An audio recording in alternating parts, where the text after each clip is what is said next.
如何将一个四处冒火的政权平稳落地？答案只有8个字：菩萨心肠，雷霆手段。小说《天龙八部》中，姑苏慕容复心心念念想要恢复的大燕基业，正是在这位兼具菩萨与雷霆的古之一爱手中，达到了版图上的空前绝后。今天我们要用一个视频讲清楚16国政权中前燕的历史极盛期。公元352年，趁着冉闵杀胡令的余威，慕容鲜卑部眼疾手快，率领本部族大军从辽东一路杀到了中原腹地邺城，最终摘了桃子，成功占据关东。这年的年底，燕王慕容俊正式登基称帝。如果不算后世的后金和满清，截止到前燕为止，能从白山黑水间入主中原的1000年来，只有鲜卑慕容部。因此，站在新的历史节点上，慕容俊也像绝大多数的开国皇帝一样，开启了大举扩张的征服之旅。所以，当前秦在轰轰烈烈大改革的时候，当桓温在艰难的与朝中世家大族对抗的时候，前燕在大举南下，在鲸吞齐鲁，在剑指淮南。东晋永和9年，公元353年，慕容俊派遣慕容恪进军常山、鲁口、沁阳等地。公元354年，慕容俊派遣慕容平都督黄河以南10州诸军事，兵锋甚至一度到达洛水。公元355年，慕容恪攻克广固城，活捉了段部鲜卑的段堪，基本已经完全吞并了齐鲁。到了公元357年，慕容俊又派遣慕容垂率领8万骑兵长驱塞北，讨伐丁零、敕勒部。此战慕容垂大败敌方，斩杀俘虏共计10余万人，缴获马匹13万，牛羊不计其数。在一一平定了这些大大小小割据势力之后，对于前燕来说，整个华夏就只剩下了2个最重要的对手：东晋、前秦。为了更好的与这2个劲敌对抗，慕容俊开始下大棋，进行了2个重大举措。其中第一步就是在公元357年把都城从蓟城迁往邺城。相较于蓟城来说，邺城曾经是后赵30多年的旧都，不仅位于华北平原的腹地，地理位置更好，而且基础设施更加完善，城防也更为坚固。当然，此地也更方便调动中原的力量。然而谁都没有想到的是，还算作明君的慕容俊迁到邺城之后，做的第一件事就是征发劳力，修复曹操当年所建的铜雀台。或许在慕容俊看来，高耸入云的铜雀台是帝王的象征，是工业的象征。站在巍峨的高楼上，慕容俊不止一次地想过那个16国君主都梦想过的理想：削平天下，一统六合。为此，他下出了第2步棋。公元358年10月，前燕朝廷下令，为平定东晋，消灭前燕，燕国境内各郡县即刻起排查户口，每户家庭只留下1个男丁，其余全部征发入伍，务必凑齐150万大军，来年春天再集合报到，准备发兵洛阳。遥想当年最畜生的后赵石虎，也不过是凑齐了一支30万的大军，而东晋的桓温就更可怜了，满打满算最富裕的时候也就不到10万人。可眼前的慕容俊却像发了疯一样，下达了一个如此惊人的目标。他不怕出事儿，前燕有良心的官员可坐不住了。武夷人刘贵上书朝廷，一点没客气地指出，自古以来从来没听说哪个政权敢只留1丁，要真按这个法子来办，恐怕还没凑够150万，前燕就有土崩瓦解的可能。面对来自各方面的压力，慕容俊最终做出了一点小小的退步，表示可以把征兵的期限延长到1年，并且降低标准。之前说的1户只留1丁，现在改成5丁抽3，已经下降到跟当年石虎一样的标准了。这样你们总能够配合朕了吧？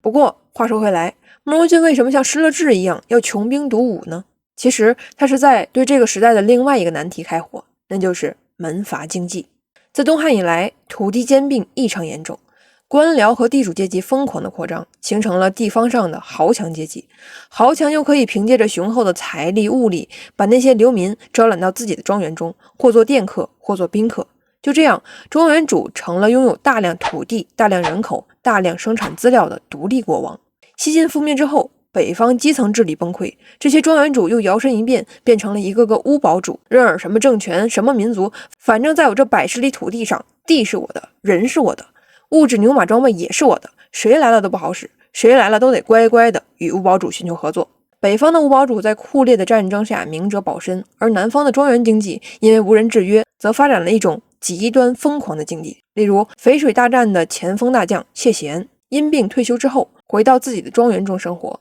而这个庄园据称有600平方公里，大小约半个香港2/3个纽约。而就是如此惊人规模的庄园，在东晋以及未来的宋齐梁陈，竟然只能算作中等大小。比起那些真正大的庄园，简直是不值得一看。我想现在大家应该明白了，庄园主经济基础事实上才是门阀世家屹立不倒、百年不倒的原因。现在再反观慕容俊穷凶极恶的征发士兵，我们大概就能猜到他的本质目的并不是想要发动一场灭亡秦晋的战争，而是希望通过征兵把人口从地方豪强和五堡主手中夺出来。其实这种抢人大战也并不少见，当年石勒、石虎都曾经下令清查户口，而在江南，桓温和刘裕在自己声势最盛的时候也都推行过土断政策，也就是重新丈量全国耕地，清查离定户口，逼迫那些豪强和门阀把侵吞的土地和隐藏的人口都吐出来交还国家。那么慕容俊能实现他的目的吗？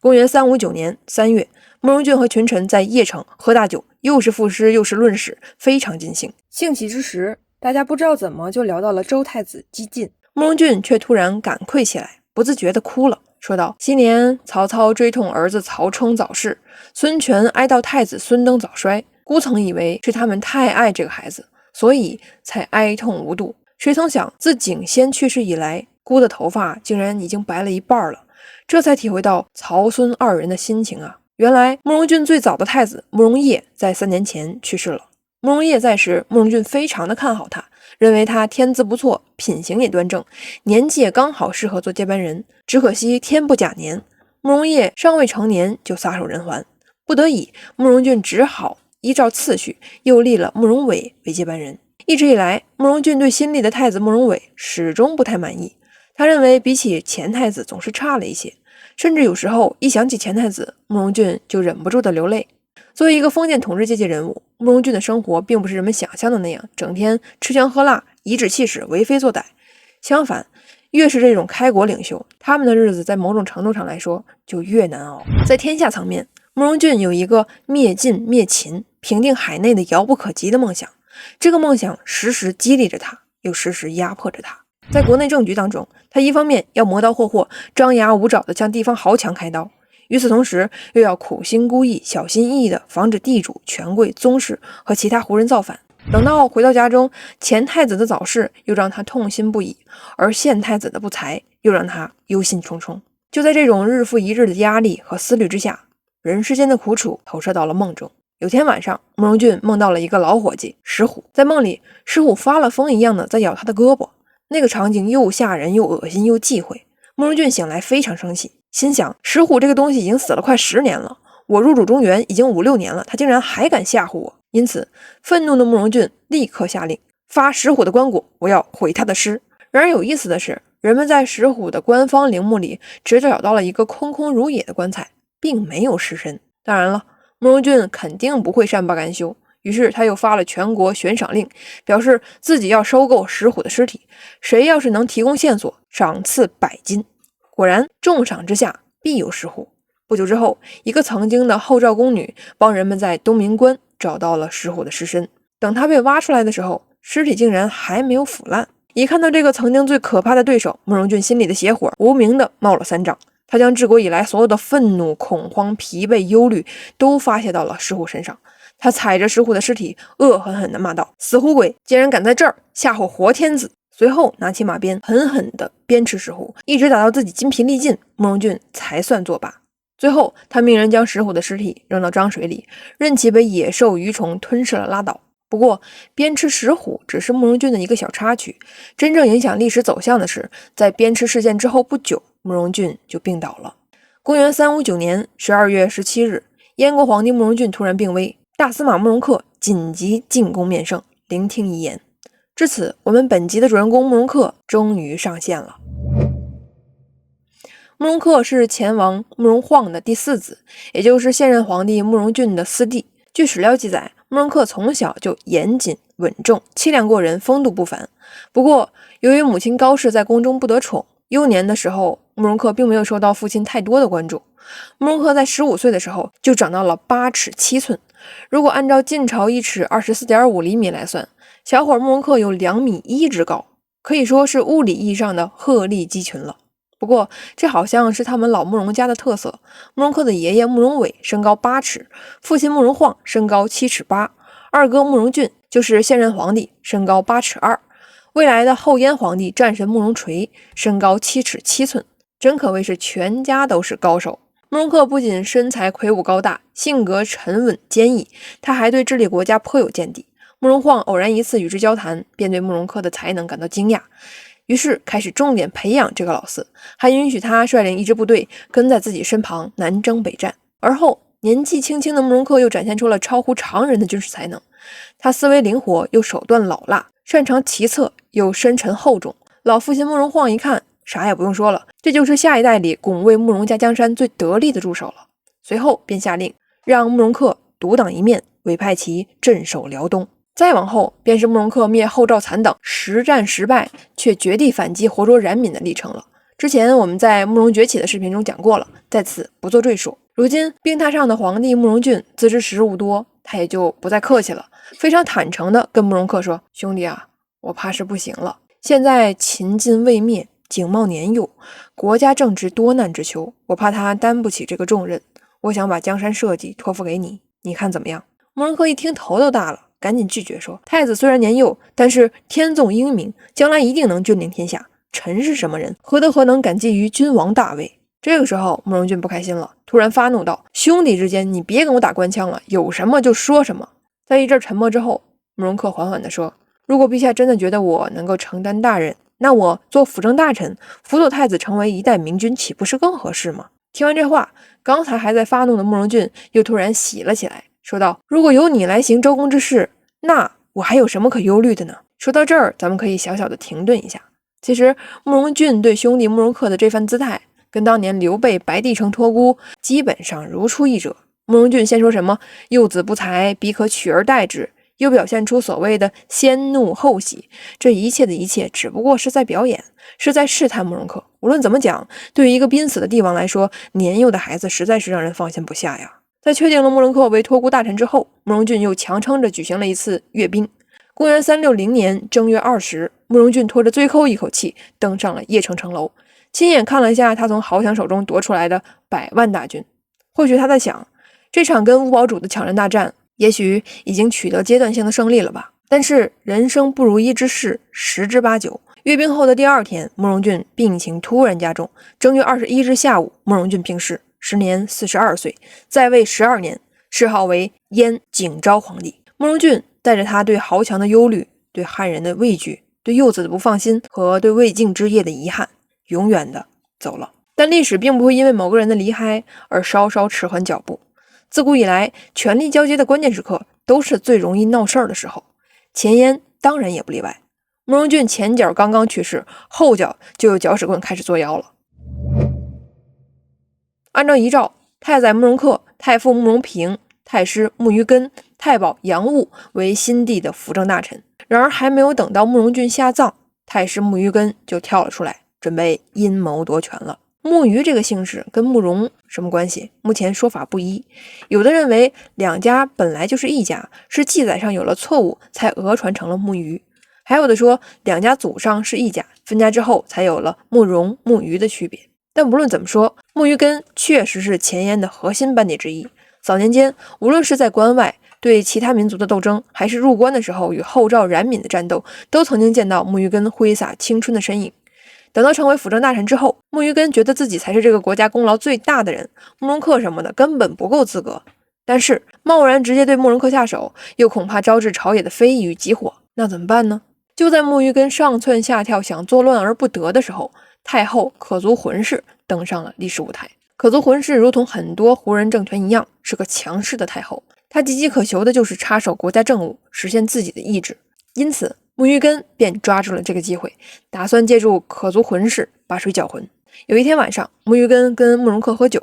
等到气氛到了，慕于根便压低声音给慕容恪说：现在皇帝年幼，太后她老人家又干政，您应该早做准备，以防天下有变。再说了，大燕的天下都是您打下来的，兄终弟及，古之成制。我看等到先帝安葬之后，您就可以将主上废黜，然后自立登基，这才是为大燕造福啊！不得不说，木鱼根这套说辞不能说是勾直耳弦吧，那至少也是智商不够。慕容恪一眼就看穿了他的小伎俩，于是赶紧让他闭嘴，说道：“你喝醉了吧？你我共同承受先帝嘱托，你在这儿说什么胡话？”挨了骂的木鱼根发现对方不上当，于是赶紧胡乱说了一些自己酒后失言之类的话，悻悻离开了。但所谓风起于青萍之末，见微知著是慕容恪这种大才与生俱来的本领。木鱼根的胡言乱语早就令慕容恪警惕起来了。他知道对方既然敢说这样的话，那就一定不会善罢甘休。为了先发制人，慕容恪赶紧找了武帝慕容垂，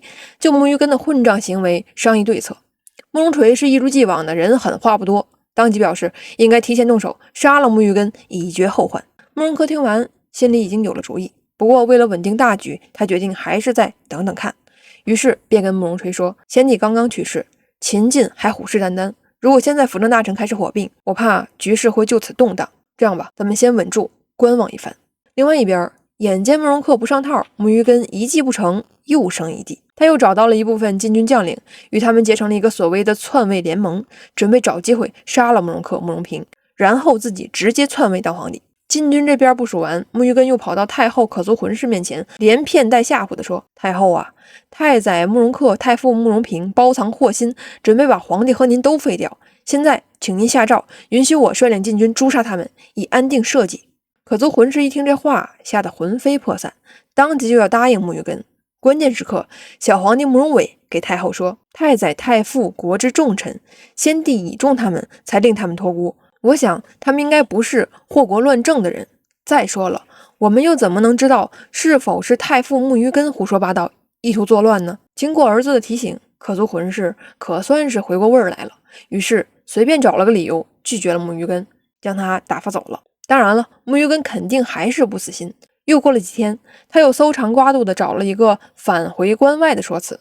再次觐见可族浑氏太后，说：“如今天下萧条，外敌不止一家，咱们的领土越大，忧患越深，倒不如东返，把首都迁回关外的龙城吧。”木鱼根大概是愚不可及了。慕容4代人前后用了80年才入主中原，现在你木鱼根张嘴就撤回关外，怎么祖宗辛辛苦苦打下来的基业说放弃就放弃？还是说你木鱼根就一心想着制造2个中央分裂祖国呀？因此当木鱼根反复横跳，引风吹火到了意图迁都的时候，一直在冷冷注视着他的慕容恪再也忍不了了，他决定即刻重拳出击。公元360年2月的某一天，木鱼根收到通知，宣他进入大内开会。糊涂大意的木鱼根就这样不加思索地走上了自己的不归路。另外一边，太宰慕容恪与太傅慕容平联手，向皇帝和太后密奏了木鱼根的罪行。随后不等皇帝的反馈，便命令禁军里面的右卫将军傅延立刻逮捕木鱼根。而当木鱼根到达皇宫的时候，他还不知道发生了什么，就被几个孔武有力的甲士按倒在地，随后就抬手一刀就地诛杀于皇宫。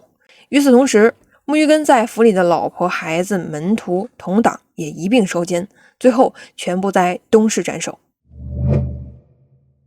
表面上看，前燕先帝刚刚宾天，新帝又十分年幼，后宫里面住着个又糊涂又野心的太后，还有辅政大臣上蹿下跳想要揽权，是慕容恪在找准时机之后，稳准狠地给反动派来了关键一击，将隐隐动荡的局势安稳了下来。但是事实上，慕容恪面对的局势却远比我们想象的要复杂严峻。史料明确说了，小皇帝慕容伟继位之初，燕国遭遇了一场极大的丧乱，达到了诸夷狼藉、内外凶惧的程度。这得死多少人才能是遍地狼藉、内外汹汹啊！而且事后慕容恪的反应更值得人们的注意，因为心遭大丧，人们都内外凶惧，慕容恪为了稳定局势，表现得举止如常，脸上毫无忧虑之色，甚至出入往返都没有卫队，只带一个随从。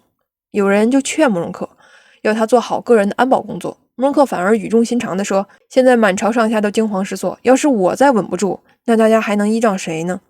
随后朝廷就逐渐稳定了下来。可见这次扑灭木鱼根的行动绝对不是轻飘飘的将首脑逮起来就完事儿了，而是必然经过了一场各方势力殊死搏杀的内斗。可以合理猜测，在木鱼根3番5次的作乱之下，慕容恪痛下杀手，迅速而彻底的将木鱼根一族连根拔起，而诛杀木鱼根又引起了他的余党的反扑，最终双方在皇宫内外刀兵相将。慕容恪果断而残酷的镇压，血洗了朝堂上的反对派，维护了朝廷的基本团结。事后，在清除慕余根之后，慕容恪成了事实上的总揽大权。不过，历朝历代那种独揽大权之后为非作歹的现象，肯定不会发生在慕容恪的身上。相反，就连他的个人作风都是一如既往的谦逊平和。对待朝廷规制，慕容恪以身作则，坚决严格执行。工作上，无论大事小事，他都会跟太傅慕容平商量着来，从未出现过专断的情况。他还虚心对待世人，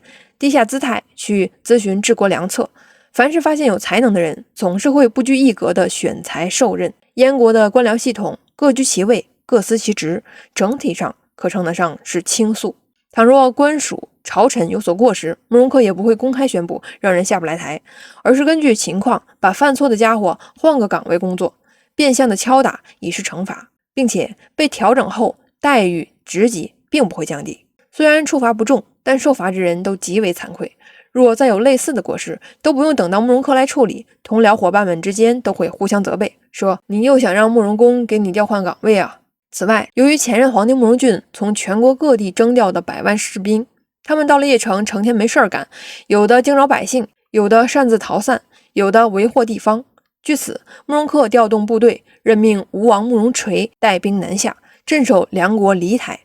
防范前秦和东晋。又任命孙熙为并州刺史，傅延为护军将军，率领2万骑兵到黄河以南新征服的地区，耀武扬威地转了一大圈，一直抵达淮水才返回。至此，前燕境内无论是首都和地方都逐渐安定了下来。公元360年前后，中国历史呈现出另外一种三国鼎立的局势。在关中，苻坚和王猛正在大刀阔斧的改革，试图将前秦改造成一个理想国。在江南，大司马桓温正在艰难却笃定地跟世家大族对抗，期待有朝一日能将自己的意志上升为国家意志。而在关东，慕容恪接手了这个表面强大但又内忧的前燕，正在用一种菩萨心肠、雷霆手段的方式，小心翼翼地驾驶着这个巨大的战舰。正是因为三国都有牛人坐镇，所以这个阶段反而见不到那种一日变天的大新闻。三方都在稳扎稳打地实现着战略目的，不敢轻易发动战争。当然，这样和平发展的好日子太奢侈了。在这个素来以战事酷烈著称的两晋16国，不打仗是不可能的。公元361年2月，洛阳附近出现了重大军事危机，燕晋之间首先开打，桓温和慕容恪的历史性碰撞也在此时交手了。公元361年，燕国派驻荥阳的将领高昌去世，还没等到燕廷重新任命，燕国的另外一个河内郡太守吕护就抢先一步吞并了高昌兵众，并扭头派遣使者向东晋投降，表示愿意做东晋的马前卒，率兵偷袭燕国首都邺城，为晋军带路。这种石破天惊的大新闻震动了前燕朝廷，慕容恪当即决定亲率5万大军南下讨伐吕护。由于吕护早就联系了晋朝，因此慕容恪在进攻的时候始终不敢忽视来自江南的威胁。在到达野王，慕容恪决定不做急攻，而是深挖战壕，高筑营垒，只围不战，准备将吕护困死在野王城中。另外一面，收到消息的东晋朝廷也做出了相应的部署。太尉征西大将军桓温并没有选择与燕军死磕，而是围魏救赵，命令其弟桓获奇袭许昌，并在此战中大破燕军守将慕容辰，成功进驻许昌。桓温和慕容恪在城外交锋的时候，被围城中的吕护是最煎熬的。他也曾派兵出击作战，但从3月到7月都始终没能冲破慕容恪的包围圈。最终，吕护在被围6个月之后，粮草断绝，只能抛弃妻子，趁夜突围到荥阳。至此，野王攻坚战落幕。不过，虽然吕护前脚刚反叛了燕国，但在逃亡到荥阳仅仅3个月之后，他就决定再次反叛东晋，又投降回了燕国。或许我们对于吕护这样的人会感到奇怪、好笑、不理解，但是在这乱世之中，一个小小的军阀想要在各方势力中夹缝生存，甚至想要活得自由点，好像除了抛弃道德立场之外，也没有什么更好的办法了。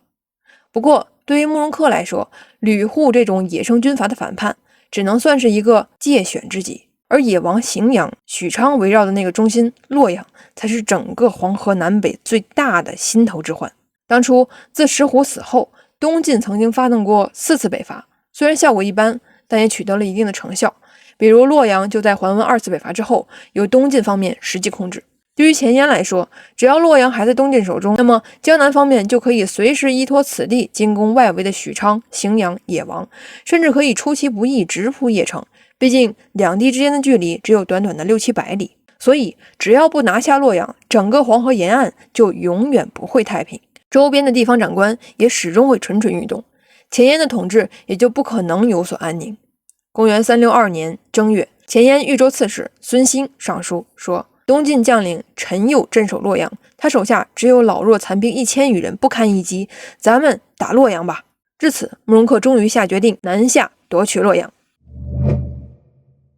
如同前燕方面掌握的情况一样，此时东晋在洛阳的布防只有区区数千人，兵力如此之少，难道是东晋朝廷完全不在乎洛阳的安危吗？有一说一，这其中的缘由吧，还真说不好，是该怪桓温，还是该怪东晋朝廷。当初桓温2次北伐，驱逐姚襄，光复洛阳，修复先帝陵墓。临走的时候，桓温上了一道奏文，请求调动豫州长官谢尚北上洛阳，镇守故都。桓温的这个人事建议是有着小心思的。当时桓温只控制了长江上游的荆州地区，尚无法将手伸到中下游的江州、豫州、徐州等地区。如果能借助此次洛阳光复的机会，调动谢尚北上，那么谢尚身上的豫州刺史的位置就得以空了出来，这样桓温也就有机会向豫州安插自己的人了。不过大家都是千年老狐狸，桓温小算盘打得飞起，谢尚那边也不是待宰的肥羊。谢尚以年纪老迈、身有疾病为由，拒绝北上洛阳。在反反复复的拉扯之后，桓温也没有办法，最终只能在洛阳留下少量驻军，然后率领主力部队回到了荆州。当然，桓温方面也是不容易。2次北伐洛阳的时候，他带的都是自己在荆州辛辛苦苦招募的家兵，几次作战下来已经牺牲了不少人，如今还要再分出兵力留守洛阳。要知道，分到洛阳一个人，桓温总兵力就会少一个人。等到对付朝廷那些猪队友的时候，自己的力量就会薄弱一分。所以到了眼前，在收到慕容恪准备进攻洛阳的消息的时候，桓温当然不会坐视不理，但他也确实没有什么好的办法。桓温先是打出一张迁都牌，希望以此来唤醒朝廷诸公的警醒。桓温此前曾经多次上书建议迁都，又都被打了回来。事实上，他的本质目的并不是迁都，而是在向朝廷强调，光复旧都是我们这些人的历史责任。我桓温虽然是个庸才，但愿意为大晋当先锋，愿意在剪除荆棘、驱逐豺狼中流干最后一滴血。此次如果能行，我桓温可以先发兵洛阳，朝廷在后加以配合，迁徙一部分百姓和官员充实洛阳，逐渐巩固朝廷在洛阳的统治。当然了，这一次东晋朝廷还是不会答应，他们又是开会讨论如何应对，又是寻找理由证明迁都是不可取的，又是派专人去劝说桓温放弃这个想法。总之，面对前燕对洛阳的威胁，整个东晋的唯一表现就是不关我事儿。最终万般无奈之下，桓温只能再从自己的部队中挤出3000人救援洛阳，希望他们能与城中的1000多人依托城防，尽量抵抗前燕。幸运的是，前燕的征东将军冀州刺史慕容友突然被手下刺杀，慕容恪为了稳定内部，旋即下令撤兵，洛阳转危为安。不幸的是，1年之后，慕容恪加大了对洛阳的进攻力度，他决心像当年匈奴前赵攻陷洛阳一样，先拔除洛阳周围的据点，然后再彻底将洛阳困成一座孤城。至此，燕晋战争再次爆发。公元363年4月，前燕宁东将军慕容忠进攻由晋朝控制的荥阳，荥阳太守刘远无法抵抗，弃城逃跑，逃奔到鲁阳。5月，前燕军队攻陷密城，荥阳太守刘远再次遁逃，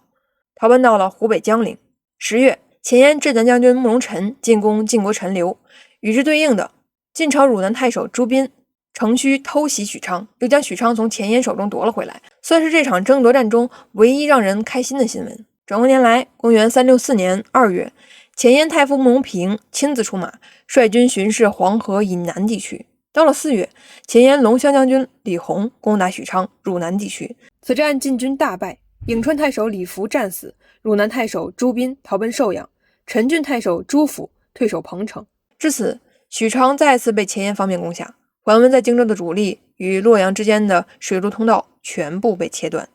洛阳周围已经没有了晋军成规模的据点。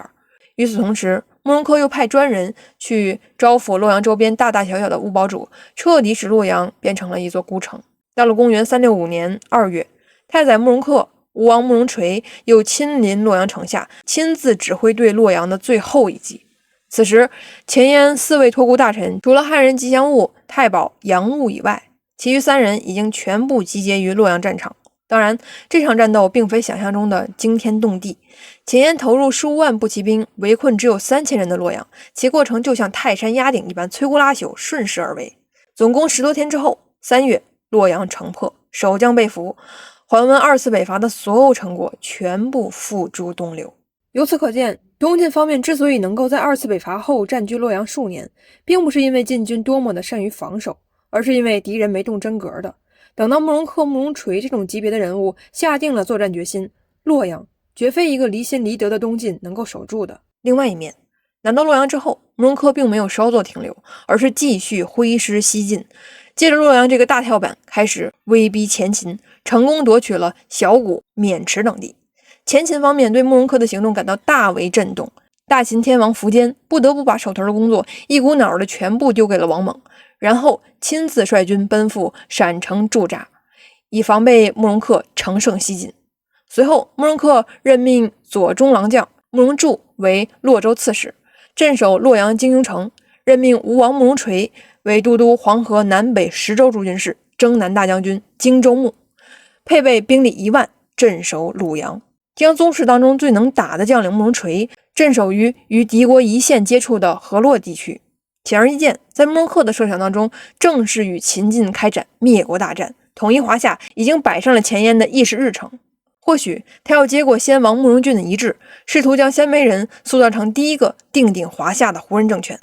其实人们总说老五慕容垂是平生70年来未曾一败的战神，但却不知道慕容恪也一直保持着不败的战绩。青年时期跟随父兄战昌黎、下密云、破高句丽、逐宇文鲜卑，南下中原时，慕容恪又是灭后赵残党、活捉冉闵的绝对主力。等到入主关东之后，前燕又在他的战略之下生擒断赤鲜卑，吞齐鲁，讨吕护，平野王，攻克洛阳，威慑关中，剑指江南，最终为前燕构筑了一个历史上空前绝后的最大版图。这一切都是大手笔，堪称战神奇才。甚至到了最后，慕容恪成了燕国的保护神，令东晋和前燕的主政者都心有戚戚。当初慕容俊去世的消息刚传到江南之后，东晋方面就有人想要趁机伐燕，而桓温则忧心忡忡地拒绝了，说道：慕容俊死了，但慕容恪尚存，这才是最让人忧虑的地方啊。而许多年之后，前秦王猛来到慕容恪曾经主政过的地方，